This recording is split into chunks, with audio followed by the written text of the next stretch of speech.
Today I'm going to show you how I made this adorable little pot holder. I used a free pattern from Fat Quarter Shop. I made a little change. I'm going to walk you through how I did that, and then maybe you'll want to make some of your own. This is a great project for using up scraps because I'm just using like stuff that I have in my stash back from my mask making days. I had a few pieces left over, and I'm just going to use all of those up to try to make some little projects, quilting things. I always lay my pieces out on my design board, that way I don't lose track of what goes where, and it's just a lot easier to keep track of everything and you don't all of a sudden sew the wrong stuff together. And then I'm just going to cut all my pieces, and there's a lot of little pieces. I used to think that I would hate quilting because there's so many tiny pieces, but my 4-year-old daughter just begged me to make her a quilt, so I did, and it turns out I actually really enjoy it. I like working with little piddly pieces of fabric. I don't know why, but I do. And here you see I have everything cut out as per the pattern, except for the bottom part for the saucer there. I didn't want the saucer on there, so I didn't cut anything for that. I'm just going to sew this together, and then I'm going to figure out just how big I want my pot holder to be, and then I'll cut the strips to go on the top and bottom. This is why I love my design boards. I can just put all my pieces on here, and I know exactly what goes where, and I can bring it to my sewing machine, and because it sticks to the batting, it doesn't fall off. For these, you need to sew them on the diagonal, and you could draw a line on there, but I have my pattern like just right there, so I can just look at it and reference that. But I did almost make a mistake, so you need to make sure that you are sewing them the right way, because some of these you go one way and then some you go the other way, and I almost screwed that up, but I didn't. I did end up having to cut an extra piece because one piece went missing, and I was convinced my kids had stolen it. I got quite angry with them, and I sent them out of my sewing room.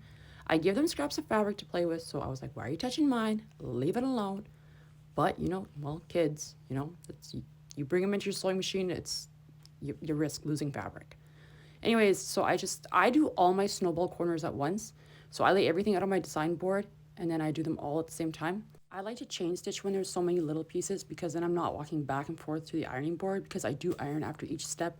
It just gives it a nice cleaner finish. And then now I'm just going to lay out which pieces I want to sew together next, and then just bring it back to my sewing machine. If you are a beginner, you might not want to chain stitch because it's very easy to screw this up. Once I finish ironing them, I'm just going to go on and keep chain stitching all my pieces together, and then iron those again. It's a lot of ironing. I hate ironing. Anybody else hate ironing?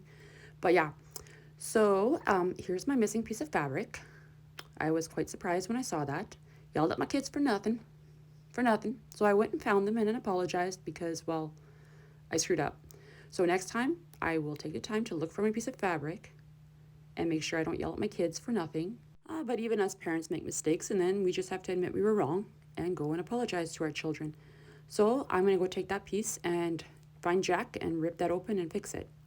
And now I have it all fixed out, and I lay it out on my design board every time, making sure that I have everything in the correct spot before I move on to the next step. That is why I love design boards.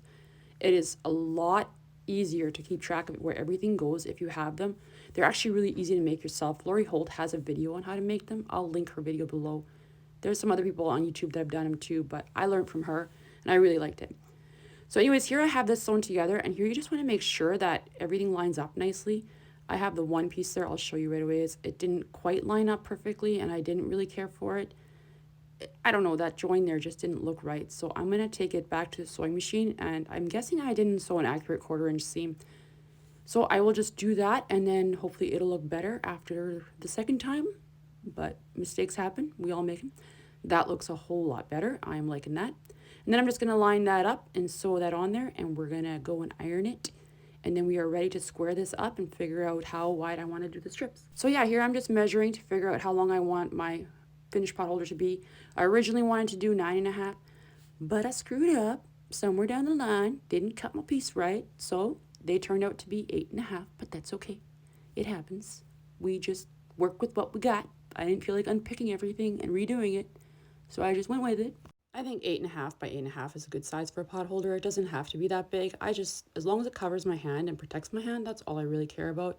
I don't like them too big anyway. And then here I have them, and I have them all squared up now to 8.5 by 8.5, and that is the fabric I'm going to be using for my backing and for my binding. Normally I would use different prints or different fabrics, but I'm running low on my stash and I don't want to buy too much. I am using Insulbright, and I'm using 2 layers. I know some people just do 1, but I prefer to have 2. And I know that some of my family members prefer that as well. It's a little bit more protection. And here I'm just going to pin baste it. You don't need a whole lot of pins. It's a small project. I think I used 5 in total for this. It's not a big deal. And for my quilting design, I am just echoing the mug. I don't like stitching in the ditch because I swear when I try to sew straight, it is not straight. I don't know why I can't get that. And when I'm not trying, it's perfectly fine. And now it's just time to trim it up and get it ready to sew the binding on. I'm just marking here with my ruler and my heat erase pen 1/4 inch from the edge so that I don't sew too far. I want to make sure that I can fold my corners nicely. And I made sure that I left myself a nice long tail there so that I could join the ends later on. And then when I get to the last corner here, I'm just going to turn it around, and I'm only going to sew about an inch, inch and a half, because like I said, I need that tail there for the join part. Oh man, my furnace is starting up. Sorry if you hear that hum. But yeah, and then I'm just going to cut it here, and I wanted to do it the same way I do in my quilt binding tutorial, but I didn't realize at the time, or I just didn't think it through, I guess, that this project is a lot smaller and there is very limited space to work. So that was just not working for me, and I'm just thankful that I didn't cut my binding too short because there was another option for me to join the ends. But I was like panicking there for a second. So I just kind of folded it over. I don't know how to explain this, but I'll just show you what it looks like once I'm done folding it over, and then you just tuck the other end in. It's actually very easy. This is how I used to do it when I first started quilting because I was scared of doing the other one, and it turned out that was actually very easy. But yeah, this is what it's supposed to look like, and then that little loose end there, you can just tuck it in there. And again, here I was struggling with this. I don't know why. I've done this before. This should be easy.